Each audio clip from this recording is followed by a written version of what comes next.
Hello folks, so today I'm trying to introduce another Tertramorium queen that I caught today.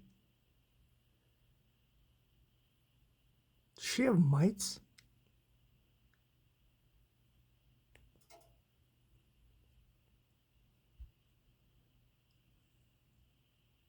Oh, crud.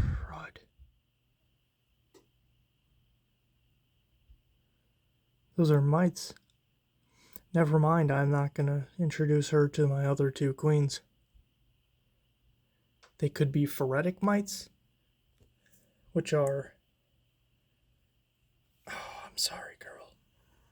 Which could be normal, like soil creature mites that just attach onto a body of something when they don't like the ground conditions and then will drop off when they find somewhere they like better.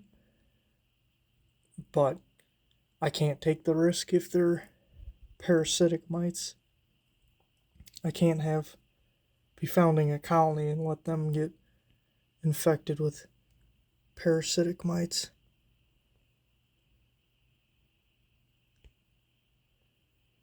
Those look like mites to me. Well, I'll put her in a test tube on her own and we'll see if she survives or not. Maybe they're phoretic and not parasitic. One can only hope. Well, it's a real shame. Hopefully she makes it.